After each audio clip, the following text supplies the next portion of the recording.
So if you haven't turned in your score sheets yet, Aaron and Bruce are going to keep collecting them as best they can.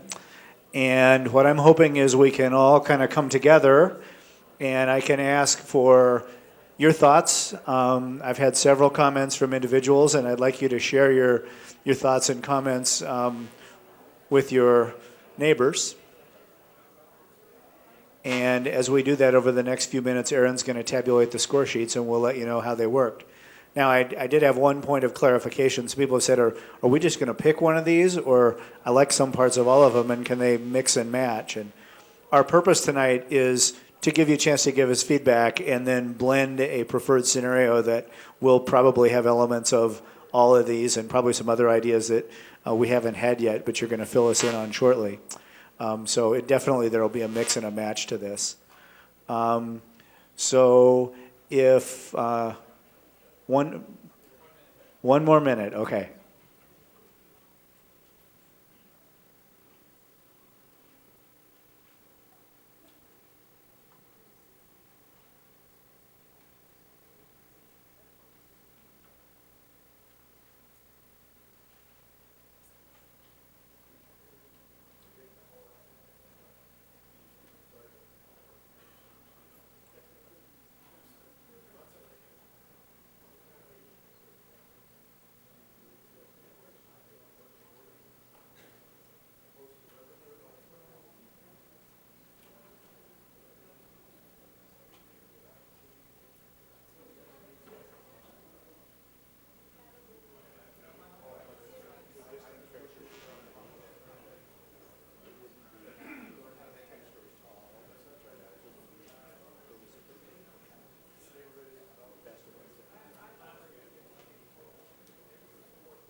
Okay, I think we're ready to go.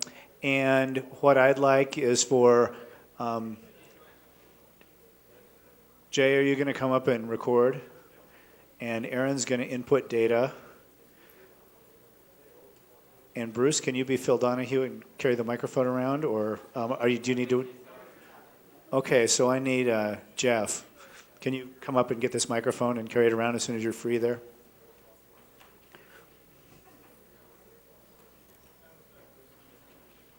So I'm.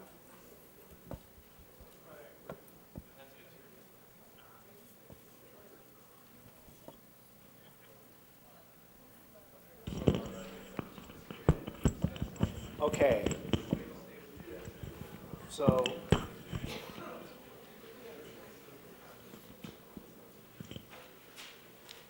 The way I'm hoping this will work is I can guide the discussion, but I'm interested in your thoughts, your concerns, your pleasure, the contrast, the issues that this is bringing up for you. Again, I want to reinforce that our task here is to talk about long-term vision for land use and development.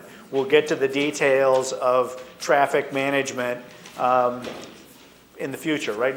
That's not the purpose tonight, so we're not going to fix the crossing at your corner tonight.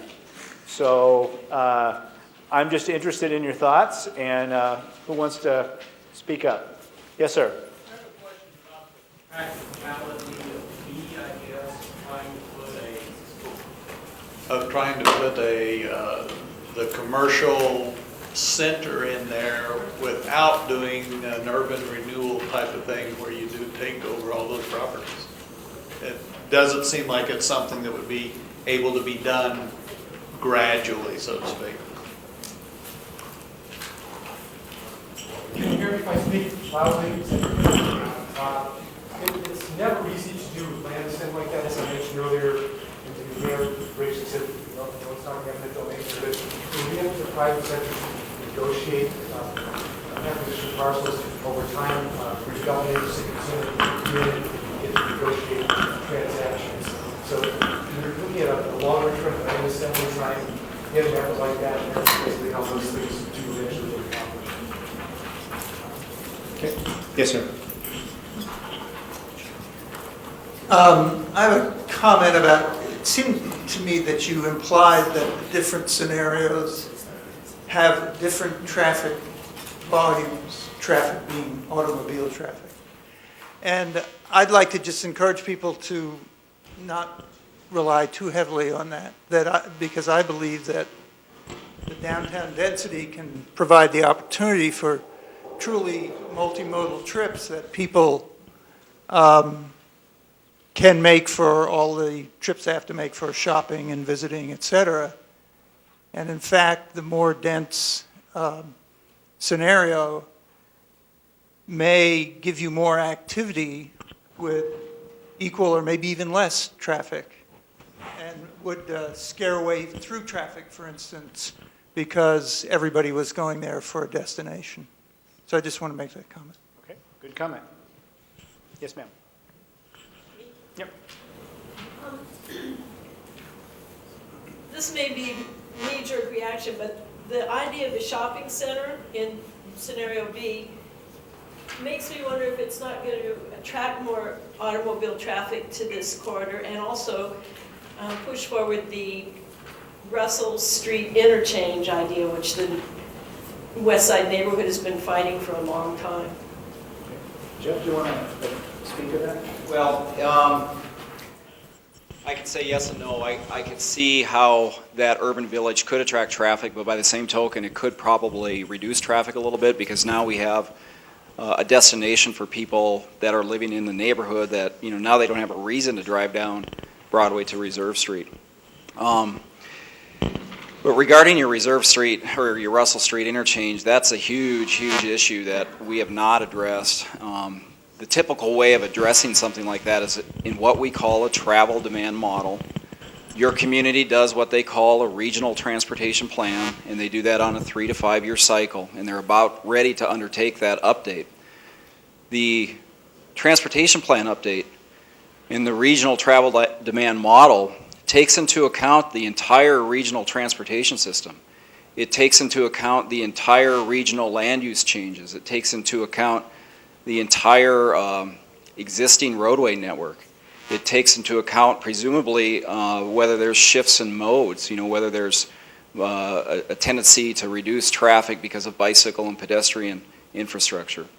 So that is the, you know, that really is the venue by which you would actually pinpoint whether or not this little cluster that we're talking about would impact the need for a interchange.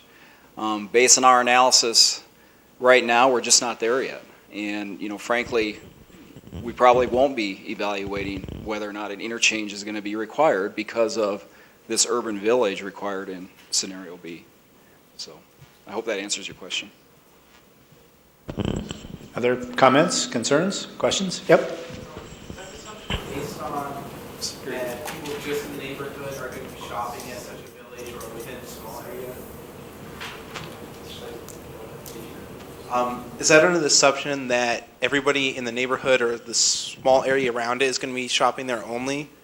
Because I envision everything this side of it shopping there and not going all the way to Reserve to shop. I think we agree with your assumption that probably it would be both. I mean, it's pretty close. That center would be pretty close to a lot of residents, and we would hope that those residents could take advantage of it without always driving their car. But certainly we think it'd have a market to support it from the south and from the east.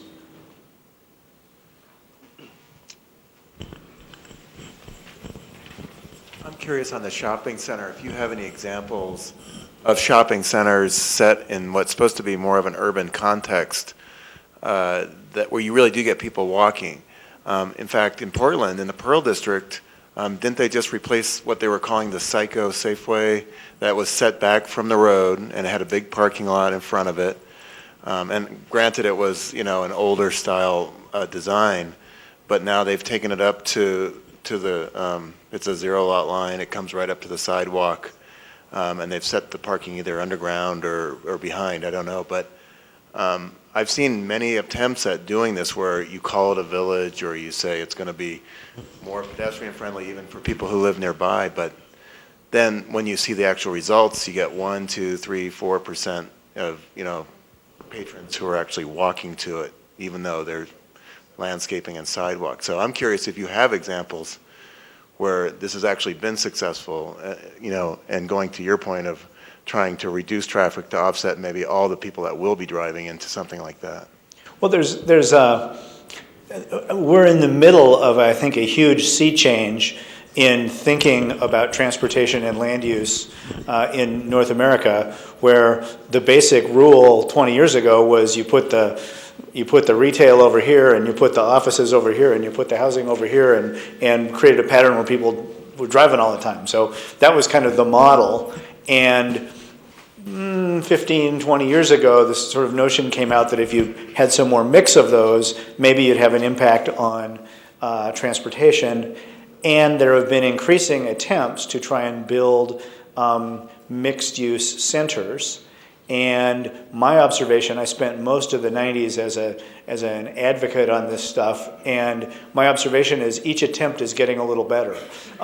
Some of the first times it didn't seem to really pull some of those pieces in, but the idea of this kind of neighborhood commercial village that we're talking about, we have started to see some of those. The Riverstone I mentioned in Coeur d'Alene is actually a pretty good example. They're building housing in conjunction with it, and it's connected to the riverfront, the Centennial Trail, and there are things like that. It's not all the way complete, and I wish I had better slides of it than I had. I looked for them this afternoon on the web, but I didn't find great examples of it.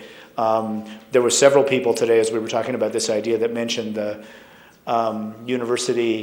University Village in Seattle near the University of Washington, which is a similar kind of issue. In Gresham, Oregon, there's a center called Gresham Station that they've actually built kind of a grid of a kind of downtown grid system, and then located some modest and larger stores in it, and now they're building some housing in those areas. And it's sort of too soon to tell whether it feels good and whether it has a dramatic impact on transportation, but people are trying it, and the attempts are getting bolder.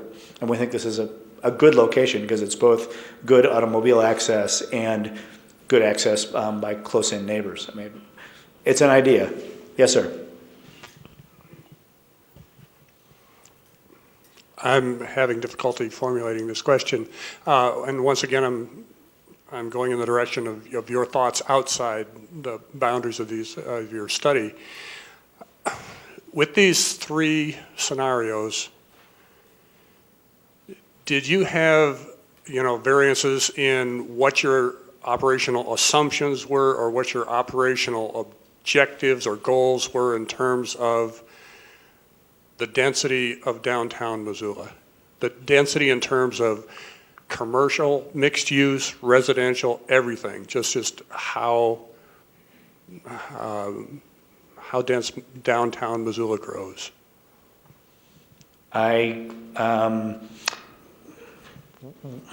We spent, and Abe, feel free to jump in if you want, we spent quite a lot of time saying, it's been suggested to us that we help downtown Missoula grow into this corridor. And we spent some time saying, have we ever actually seen a place that did that? And what would it take to do that? And what would that have to be like? And scenario A came out of that. And we said, it's going to be hard. You're going to have to do some real serious work to cause that kind of development. And we had some concern that if we were really successful at it, it would do some damage to the existing downtown. And we were more probably worried about not competing too much. I don't think we talked too much about was downtown going to grow a lot more, and how would that impact this? Don't hold it too close. Yeah, right. I'll be careful. We didn't get into specifics about the number of units per acre. After getting input tonight, I think we'll want to take a harder look at that. So we did look at the downtown. You've got a good office market. Your vacancy rates are low. Your retail vacancy rates are low. People are beginning to move into the downtown area. Buying condos. I think that's me. You can just turn it off if you can find it. Being paged back in Portland. But under the denser scenario, we did look at the triangle area and the areas close to Orange Street as being denser than we did in potentially some of the other areas. We also factored in sustainability, which I think you'll hear more about later on from our perspective. As you're beginning to develop this corridor, if you can do it in a sustainable manner, both from the perspective of green buildings as well as exposure to a green way along the river and have sustainable transportation systems, you'll be a better served community that can handle the density. So we're beginning those discussions. I'm intrigued by this village center concept that you have there. And the question I have is, although this may not be in quite the geographical area, I'm kind of going outside here, but have you thought about what might possibly be developed on the other side of the California Street Bridge, since it's a functional part of You mean the south side of the river? Yeah, right. Since it's a functional part of the area, because you've got a bridge there. Well, we certainly were very cognizant of the plans for the mill site redevelopment there, and that's partly why we think that location's a good location, because it's going to put a lot more potential customers for that center just on the other side of the Russell Street Bridge. So, we think, and You can have a village center, stores right on the other side of the river there, which would have good access. you could do that. Our patient was the West Broadway Corridor, so that's where we were spending time. You certainly could do that. Other comments? We'll get you the microphone here in a second. I like the idea of B because right now I'm having to get somebody else to take me downtown to be able to shop, to do most of my shopping. And if there was an area there where I live close to that I could get to within walking distance, I wouldn't have to have much help to get there. I could just do it myself. And that means a lot to people that are disabled, that they can do things on their own. Okay, thank you. I'm thinking about scenario C, and I'm wondering about that scenario over time evolving into a scenario A, and how that scenario C might perhaps facilitate, as downtown needs to move further, that happening. And then I'm also thinking about B as kind of a roadblock to that downtown moving in a westerly direction. Those are good concerns. I think you're right that you could, one way to look at it would be scenario C is a little ways toward eventually scenario A. The challenge with that is scenario A has not been done a lot of places, and I think it's going to take real aggressive pursuit, and you need pretty much every building that, everything that gets redeveloped needs to get done in the right direction, because you're trying to shift patterns. So that would be the hesitance in that. I'm not sure about whether scenario B is going in the opposite direction. It certainly creates a magnet, a retail magnet at the other end of the corridor. It certainly does that. Actually, I like B for that very reason. Downtown is a historical shopping center. This would make a mid-west downtown as a transition to the heavier commercial and industrial out Broadway and the big box stores out on Reserve Street. But my biggest concern, of course, is that the problem with Broadway as a conduit into town is that all the subdivisions, or a substantial number of the subdivisions we're seeing, are being built out Mullen Road and out toward the Y. So we're going to have a continual increase in the number. Has there been any discussion about a Russell Street off-ramp from the state? I guess the honest answer to that, in my recollection, is no. You know, one of the documents that we did not even show up here, but it is an ongoing document, is that Russell Street EIS, and that's a very important project. That's in process right now. This interchange business and on-ramps and off-ramps, again, I have to reiterate, those are, you know, a regional transportation plan type of issue, and your community is just about to undergo that again. The regional transportation plan makes assumptions about land uses and where all the land use is going to go. And part of the reason of updating that plan on a 3 to 5 year cycle is to continually revisit those original assumptions and see how the traffic volumes are developing. And, I know that there's through traffic volumes on the corridor. The question becomes is, have those been accounted for, or are they being planned for in the regional transportation system? And presumably the answer is yes. We try our best. When we do a regional transportation plan, we're looking 20 years out into the planning horizon. It's looking into the crystal ball. In some communities, we actually do different growth management scenarios that if we constrain growth, this is what it's going to look like. If you allow the growth to go unfettered, this is what it's going to look like. So, again, the issue that I think you're bringing up is really more of a regional transportation system issue. And whether or not that's being dealt with through other avenues right now, I can't answer that question. No, actually, my question is, as you were doing this and looking in your plan area, and looking over the horizon, did you take into account how the streetscapes and how these commercial nodes would work given the continual pressure of growth west of town? We have not gotten to that detail yet about how an actual intersection node would work. To do that, it requires things like projected turning movement volumes for left turns, through turns, right turns. Right now, the real basic assessment we're trying to evaluate is, with these 3 scenarios, what does it really mean for average daily traffic? Is it 20,000? Is it 28,000? Is it 15,000? Is it higher? The next level typically is going to a finer level of detail about what an intersection would look like, how it might operate.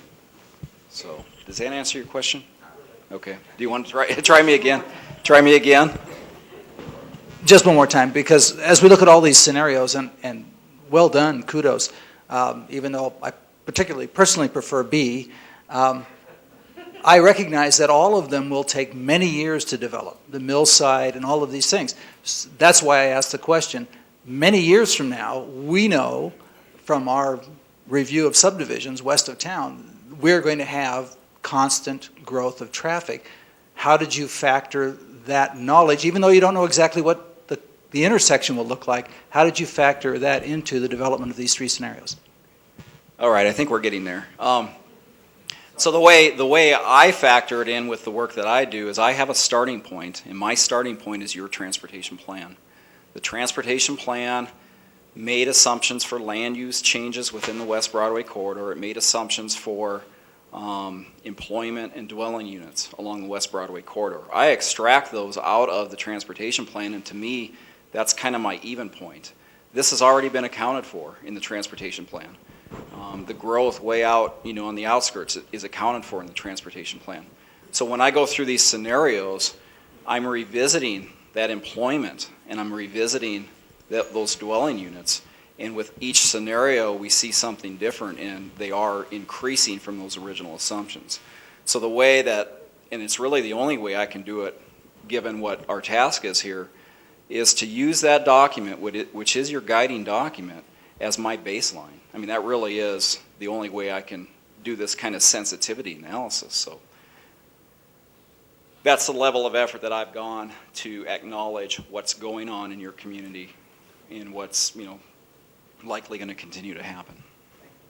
Did I? Okay, great. Thank you. One of my questions is, you mentioned a couple times scenario A is going to take a real aggressive approach.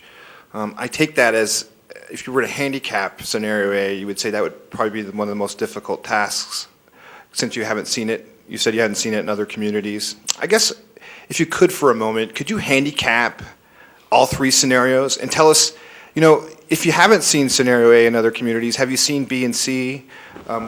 In your expert opinion, which of these scenarios are realistic for our community versus unrealistic? I don't know if that's fair or not, but. Yeah. No, all of them have challenges of various types. Land assembly in B is going to be a challenge. Land assembly in A is going to be a challenge. Scenario C also is going to be presented with challenges, trying to identify where nodes are realistically going to take hold.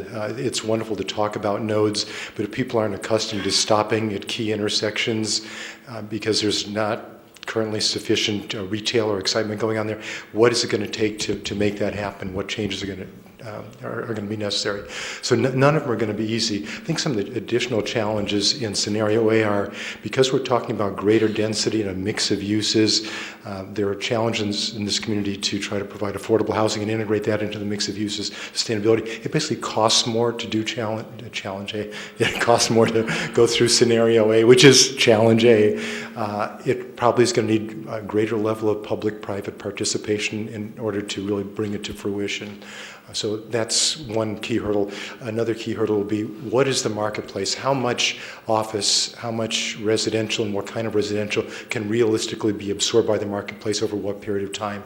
Usually the higher density you go, the more aggressive you have to be in your assumptions about absorbing office space, retail space, and whether it's rental space for housing or condo space. So that's where some of the hurdles arise. I guess on the positive side, I would say that one of the things Missoula has going for it is you've had a very successful downtown development effort over the last couple of decades, and you've definitely shown the community will and focus to succeed at this. So I would probably never have had we wouldn't have the guts to suggest this in some other communities where they haven't had that success. It's interesting to me the amount of discussion that there's been about scenario B.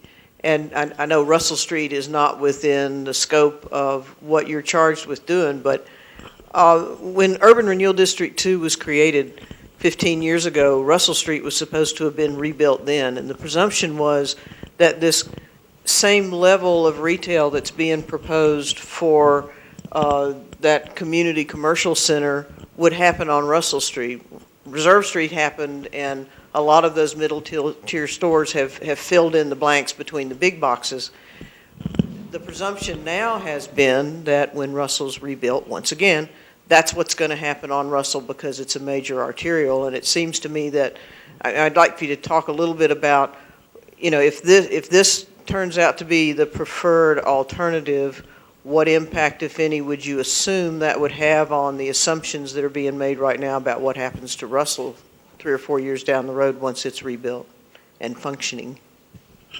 Those are great. That's a great question, and it would seem to me that Missoula needs to address all that together. And as several people have mentioned, it's pretty hard to draw a line around anything and keep your brain inside the line because all those things impact. That's a good question, and I don't think we have a clean answer to it at the moment. I think it was less a question and more getting it on the table, because I think in the bigger picture of things, there are only so many community commercial nodes that a city this size will support, and at some point you pick and choose where you want them to happen, and Broadway may be where that needs to happen. Russell may be where it needs to happen. I have no idea. Other questions or comments? We had a lot of interest in scenario B. Rod? Oh. Hi. I was just wondering if you had the opportunity, if you were allowed, or if the opportunity were there, was there ever a consideration given in any of the plans for the area east of Russell Street, the 19 acres you're talking about, to be put into a public garden? Was that an option at all?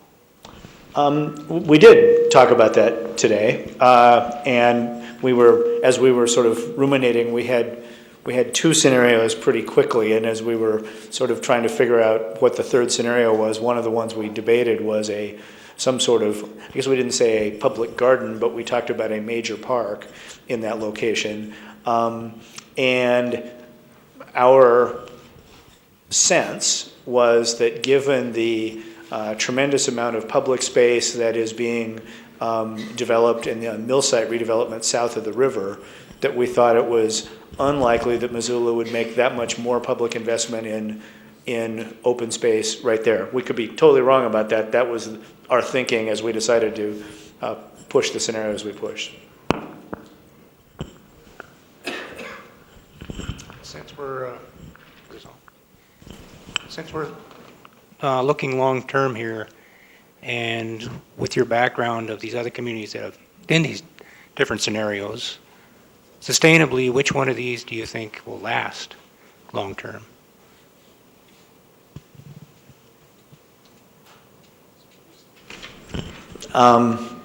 Boy, really good question.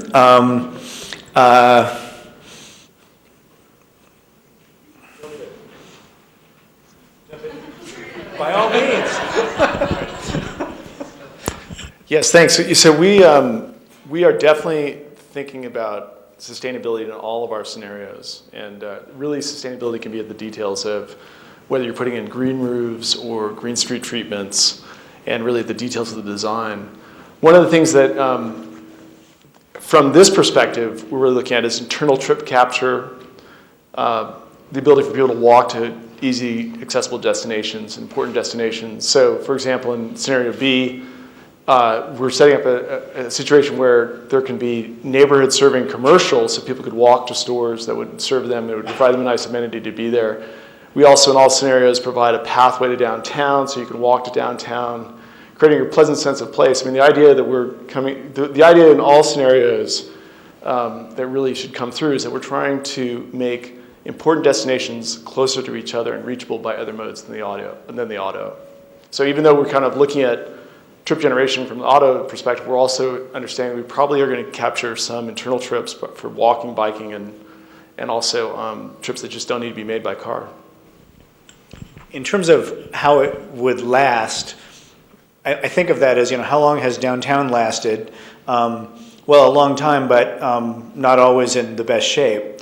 And so things change, over generations, and the trick is for the community to keep churning about what's going on, what the plans are in the community, and debating those changes and keeping an eye on what you want Missoula to be like in the future. I don't know that the three plans carry any particular intrinsic more durability than the others.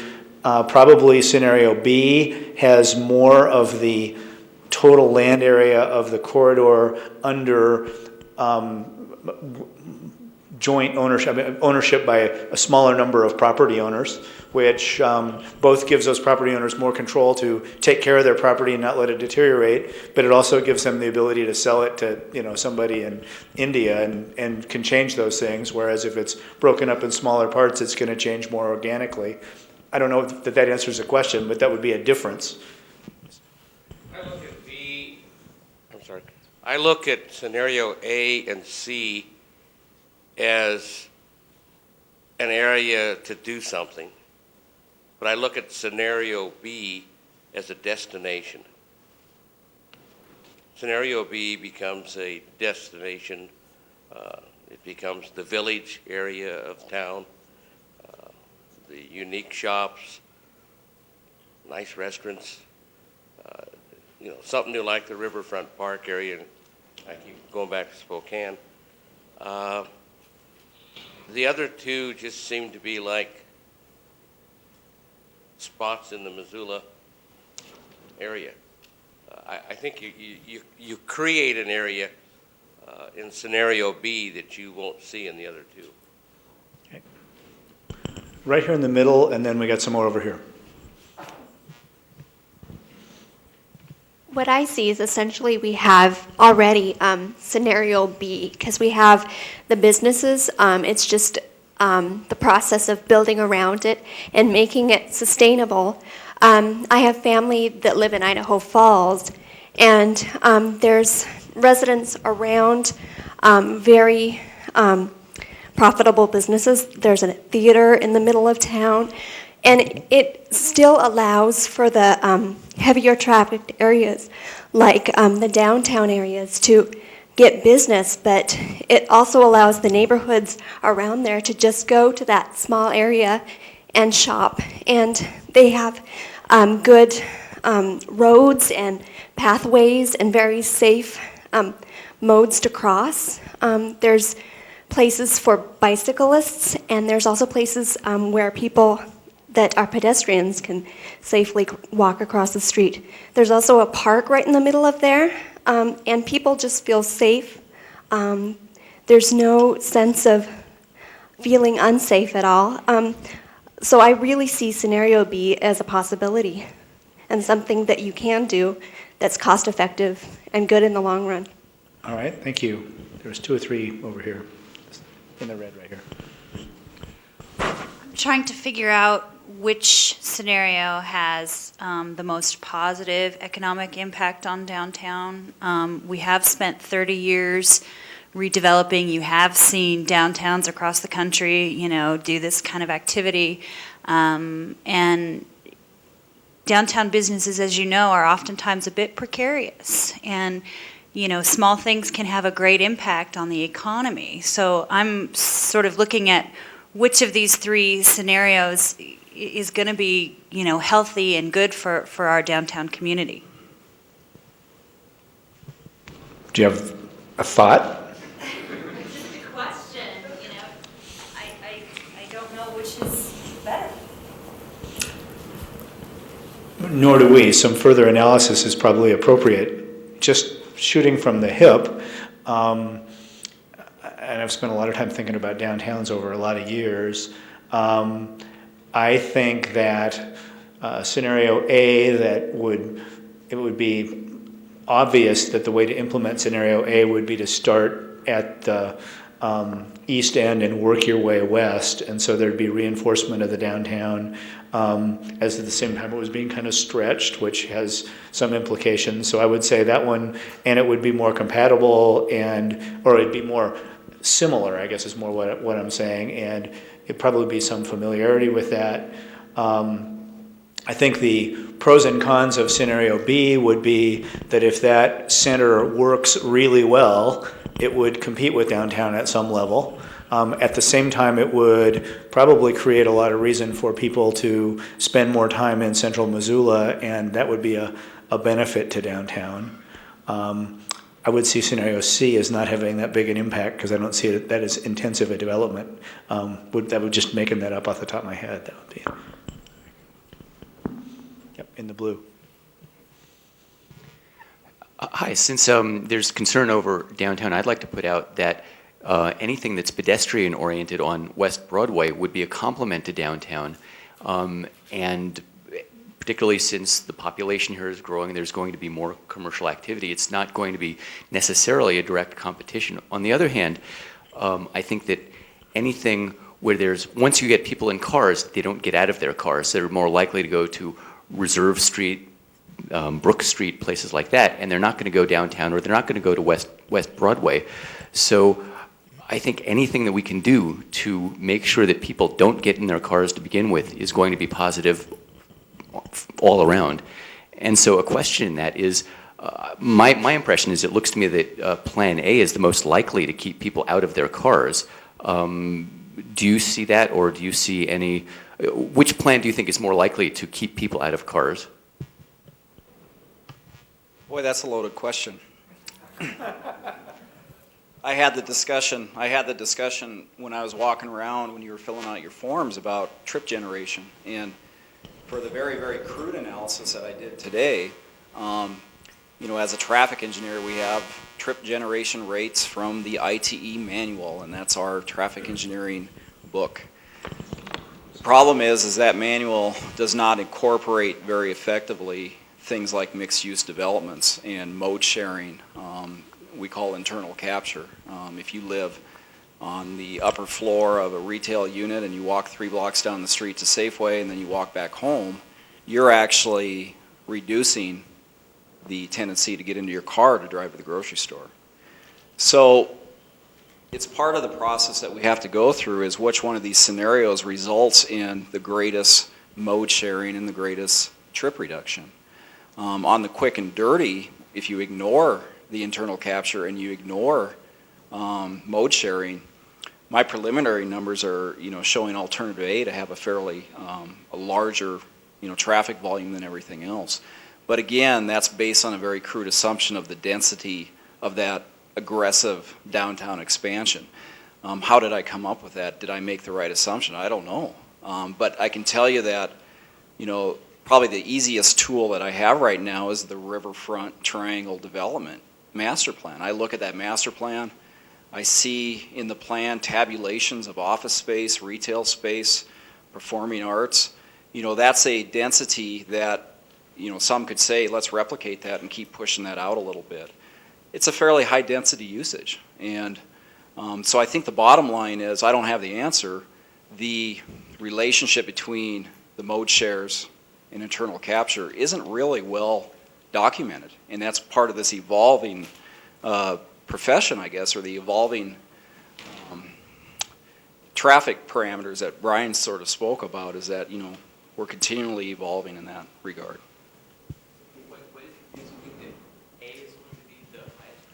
Well, and let me clarify, I'm not saying that. I'm saying on the quick and dirty, without turning into or accommodating mode share, not doing internal capture, the riverfront triangle has so many thousand square feet of retail, so many thousand square feet of office space, so many thousand square feet of performing arts center. By the book, traffic engineering analysis, you go to that IT trip rate generation manual and you plug in those numbers and you use an average trip generation rate, which may not be applicable to Missoula, but the intensity of that land use based on those assumptions are a higher intensity than, say, the intensity associated with B or C. So on the quick and dirty, not, you know, taking into account that mode share and just the sheer density of what we're talking about, it's resulting in more trips. I'm not saying that that's how it's going to end up tomorrow or, you know, when we get to the end of this process, but that, you know, that's a piece of the puzzle that we have to ask and answer. Yeah, I just wanted to comment on that also, and that's why we're a team over here. There's an empirical side of this that merits looking at. If you look at cities, in most cases they're going to be some of the larger cities. Portland has a pretty robust downtown. The Pearl District was off to the side and was very low density for quite some time. Actually, it was mostly railroad yards and low-rise warehouses. It got to be very dense, and more traffic came into the larger core area. However, more alternative modes ended up being developed. There was greater interest in street-level activities, so more people walked. Eventually, we got to a point where a streetcar became a very desirable alternative mode. And so now you've gotten into the Pearl District by about, it's 9 or 10 years old, and there are folks who are leaving their cars at a greater distance, and there are folks who are moving into the Pearl District that had 2 cars when they moved in, but now they've only got 1 car because they can more sustainably rely on a range of alternative modes, and there's a lot of street-level activity. So while I do agree with you, you're creating greater densities, and there are more reasons for people to make more trips in, but that greater density also does stimulate alternative modes. Good. Couple of points. One, I think that 2 of the plans don't have the water access and/or usage, and I think any ultimate plan should have that in there, regardless of what combination of the 3 we end up with.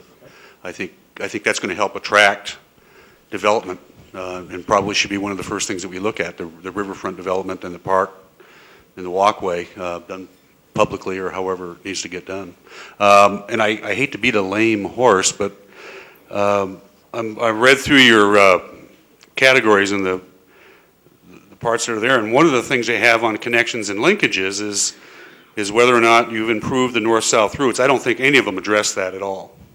But that begs the question, does it improve, or what does it do to east-west traffic and routes in and out of? My concern is, and I could live with any one of the 3 or a combination of these plans. I think it's going to be great to have something on paper that we can work off from.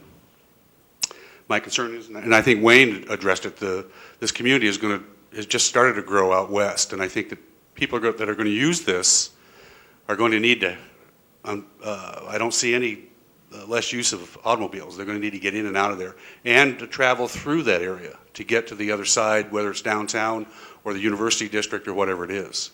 And so I think that addressing the east-west traffic issue is still out there.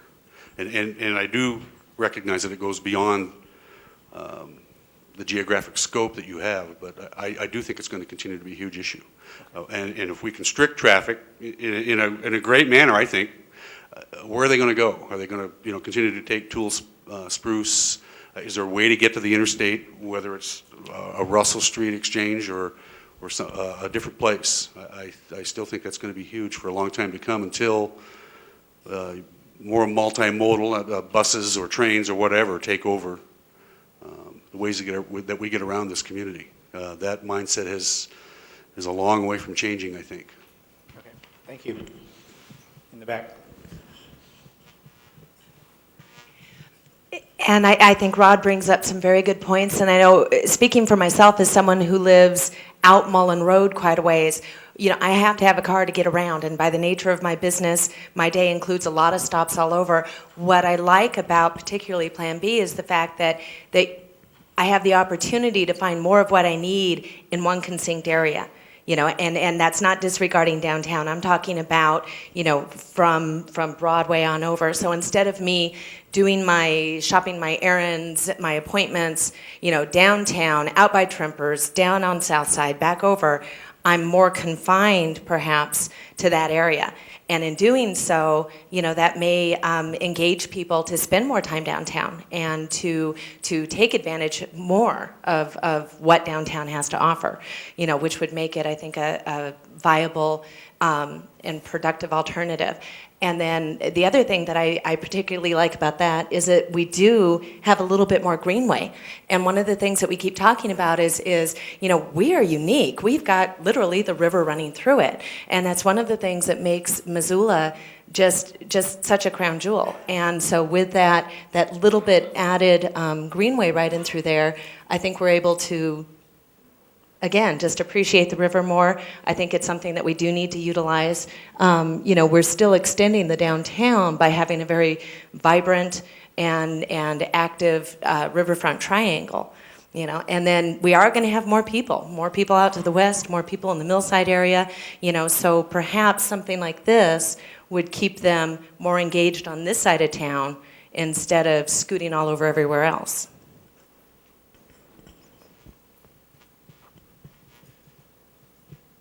Hello, I have two questions. One, I get that the different plans have different residential densities throughout them, but do we know the total addition of residences in any of the plans, or are there variations in those? It can be calculated. It has not been calculated yet. I mean, there is,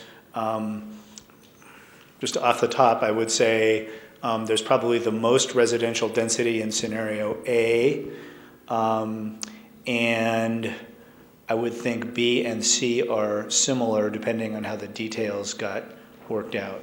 Anybody want to? Thank you. One thing that I like about scenario A is I actually just bought a house, first time, right across from where the Safeway is going to go in. Congratulations. Which I'm kicking. But no, it's very exciting. But I think that the increase in density will also, in the whole area, although there'll be more, you know, in scenario A there'll be more businesses, there'll also be more folks feeding the downtown area. And when we talk about connectivity between the downtown and scenario B's kind of new development, as a pedestrian and a bicyclist and a motorist, I'm not going to walk from, you know, this strip right now as it is. If we just leave it as it is not very walker friendly. I don't feel safe. So that's one thing I'm not sure with scenario B, if it really addresses that connectivity. Okay, fair enough.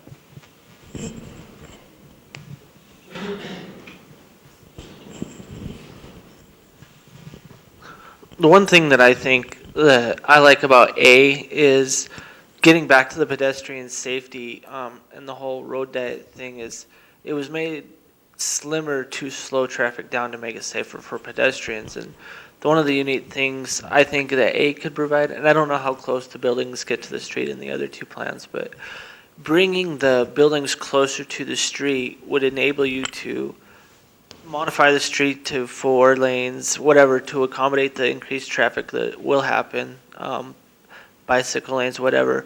But it'll bring the buildings in closer to make it seem more of an enclosed space. And traffic won't be as apt to travel as fast as it does now, or it did before, with it being so wide open. And so I think that would greatly contribute to pedestrian safety, not only crossing, but also up and down the street? Right in the middle in the back, the red. That was well timed. I was just going to comment on pedestrian crossings and pedestrian safety. And could you speak maybe a little bit about the other two scenarios, or maybe all three, in terms of how you feel or you could envision improved pedestrian crossings for any of these scenarios? Jeff? Well, again, that's yet to be determined. That's really kind of design detail, but certainly wherever we have a node, and a node means different things. A node can mean an intersection with, a lot of the land use changes on all the quadrants. It can mean a roundabout. It can mean several different things. Presumably, we want to try to improve pedestrian safety at those major nodes. I was in a meeting yesterday, and there was a comment about chicken and an egg. If you've got one or two pedestrians crossing at an intersection, it's typically not enough to trigger some of our traffic engineering warrants, is what we call them. You really need to have the pedestrians there first, then you can meet the warrants to do signalize and things of that nature. So I guess the response is that's yet to be determined exactly how we incorporate that. I think maybe tomorrow is a good opportunity, once we figure out kind of the direction that this vision is taking us. That's where we start to sketch those things out.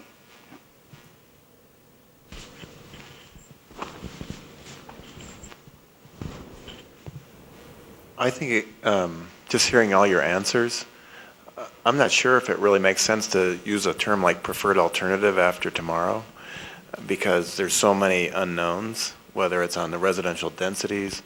Also, I think a lot of people would be very interested in exploring the differences. I honestly think that downtown is still pretty fragile. And of course, a whole other area we haven't talked about is East Broadway, which is kind of big and open, has lots of parking spaces. It's very similar in some ways to West Broadway, because it was kind of strip development aimed for the motorist who was coming through before I-90 went in. And I think that it could be hazardous on the shopping center, because you said that there would probably be a lot of surface parking, right? I mean, there would have to be for that kind of product.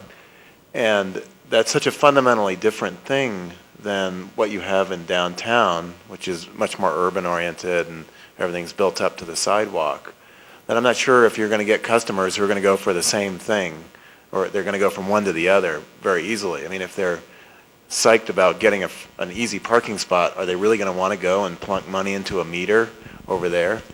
And also, as I start to think about what is a competitive advantage of downtown, like the galleries, which have been built up over many years of First Fridays and all the efforts for the Partnership for the Arts. And all of a sudden, if I'm a gallery owner, maybe I'm going to say, geez, there's upscale stores over in that shopping center. Maybe that's a better market for me to go, and I'm going to shift over. So I just think that there's a lot of potential issues for a downtown that's still there. Because I asked some of the same questions that are being asked tonight to the developers of the mill site, because they're going to be developing a limited amount of retail, and then the Intermountain site, same thing. So there are just an awful lot of questions that are just being pulled up to the surface right now, which actually kind of makes me lean at first blush to alternative C, which, as you said, I think is a little bit more organic. Not that it has to be certified by USDA, but it's like, because it has a lot more pieces that can grow on their own as opposed to one fell swoop. Maybe that is a better thing and can create more of a continuation of that fabric down from the north side and west side neighborhoods. And I think it's also more consistent with the plan that those neighborhoods came up with in the first place. Okay, thank you. We're going to take a couple more comments, and it looks like these guys over here are about to have results for us. One thing I would say is Missoula is blessed in the fact that with the Missoula Urban Transportation District, our bus service, the university with its shuttle capability, we've already shown that we can outskirt parking if we need to, and there will be people that need to use it. It has to be multimodal. We can, in the design of any of these scenarios, you can design a calming and a removal of some of the constant traffic and replace it with convenient, relatively quickly accessible public transportation. And like I said, then the riverfront becomes a destination, downtown becomes a destination, and you can touch them all in between where you had to park your satellite, your car is satellite parked on the outskirts, and you will have, I think, a calming and a more safer traffic area within both areas. So, I mean, the community already has some of the tools that'll be needed to make any one of the three happen. Was there somebody else over in that corner? Okay, right here in the brown sweater. One of the things that I noticed with scenario B versus A and C is that it makes the residential and the commercial somewhat separate but very related. So like A and C, the commercial is mostly, along the major roadway and then, kind of residential behind. What I'm wondering is about mixed use and how it develops, because it seems like a lot of the development that's happened recently has been, like residential complexes or commercial, but not so much mixed use together. And so I'm wondering about how you see that evolution happening. Would it be more long-term by keeping it combined as an A and C versus scenario B, whatever the scale, whether it's these more major stores or more, unique businesses? Yeah, that's a good question. I think that's an argument that could be pretty strong. So why don't I introduce Aaron here, who's designed this scientific, as it were. You know where the data came from. So my caveat would be, let's just take this as interesting and not take it all that seriously. But what happened, Aaron? Okay, let's see if I can try to muddle through this. We have two charts. One shows you by category. That's the one you have here. And one thing to note, the other column, you had a lot of very varied comments, and they didn't fall under a sort of similar category. So we're going to have to take those comments back and catalog them and see if we can find some patterns. We didn't quite have time to read through them all. So you can see here some interesting trends. On this, it looks like in almost every category, scenario A comes out a little bit ahead, except for user accessibility. It's almost exactly even with scenario B. And, one other thing, we will need to go through and count and make sure that we have an equal number of responses for each category and then adjust them accordingly. It looks like we're within a few percentage points on the number, but, we may have gotten 100 responses on one and on A and 95 on C, and we'll have to adjust accordingly. Bruce, you want to go to the next one? So when you take each category and you sort of stack the different ideas, the different categories here, you can see that scenario A comes out a little bit ahead, and scenario B and scenario C are actually very, very close to each other. So I guess we have some more thinking to do to find a direction that's going to help us out. So this is very useful. One of the things that this may offer us is the opportunity to look at sort of an a la carte style menu on what scored the highest in all three and start thinking about how we can incorporate that regardless of which sort of emphasis we put, make sure we get the ones that you all scored very highly in there. So that's about it, Ryan. I'll turn it over to you.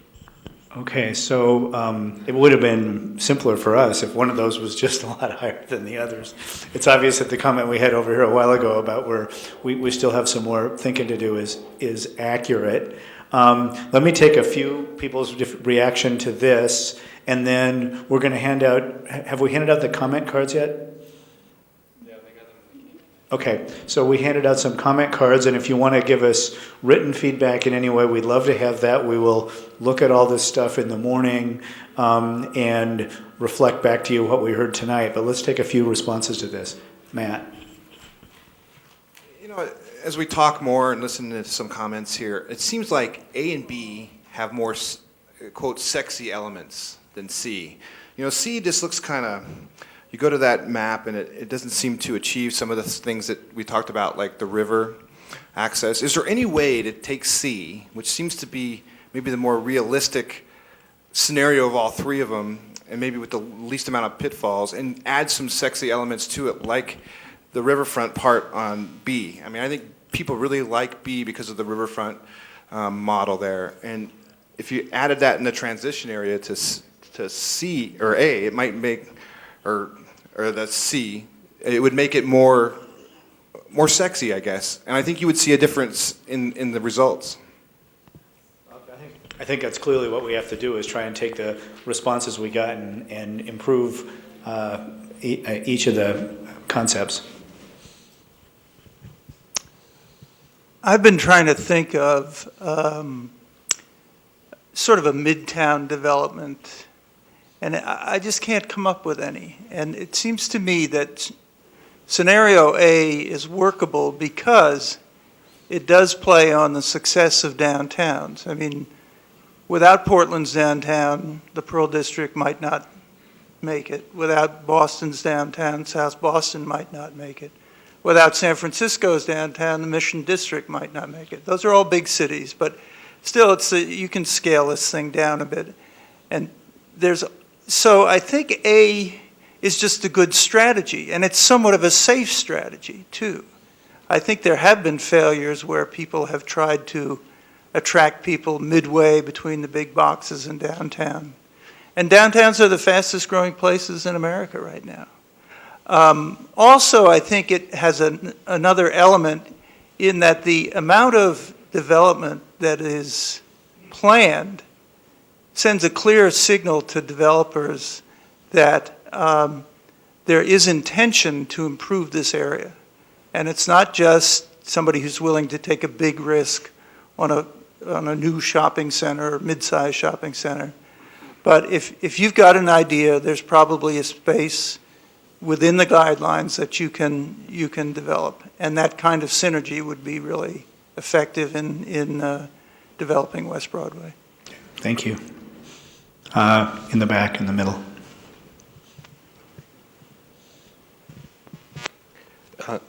I'm a little unclear. What are the major differences as far as green space and openness to the river? Because I think that isn't really important to a lot of people, and not to develop everything, but to have the right mix. So can you summarize the openness and development to or access to the river? We took openness to the river, views, improvements to the riverfront, the trail, the park as givens, and intended those to be in all of the scenarios. And our thinking on scenario C. Okay, so as Brian said, the access and the linkage would be consistent amongst all of those. And as someone pointed out, you could definitely have, as we put in here, like a put-in or access in all of those scenarios, even though it was only drawn, I believe, in scenario B. But in terms of the amount of greenway and green space along there, the way we had drawn it, the scenario from most to least, scenario B had the most, basically because we concentrated the commercial development in that one village area, and we thought that then that would open up more green space, especially to the east. Then scenario C would be second, because it basically has the downtown extension, but only to, I think it's Hawthorne, and then that would be a greenway area with some mixed use to the west. And then finally scenario A would actually have the least, because while you'd have a linkage and maybe a promenade or a boardwalk, there'd be pretty dense development, and so you wouldn't have a lot of space for a lot of greenway or green space. All of that could be adjusted on further refinement to probably shift that answer. The other thing you'd get with scenario A would be more dense development along the river. You'd have the green space. You'd also have a bunch of great housing that had killer river views, and that's good or bad, depending on what your values are, but it would create that. Okay, I'm feeling like we're kind of running out of gas a little bit. So again, we have comment cards that you should have got when you came in, or else they're on the table in the back. If you want to give us written comments today, there's also a card back there that shows how you can give us input via email or the website, or as Amber said, meeting her at the grocery store when she's there shopping, or whatever else you can do. There's a card back there explaining how those things will work. We hope we'll see all of you again tomorrow night at 6 o'clock back in this room, and we'll have answers to some of your questions and further refinement. Thanks for being here tonight.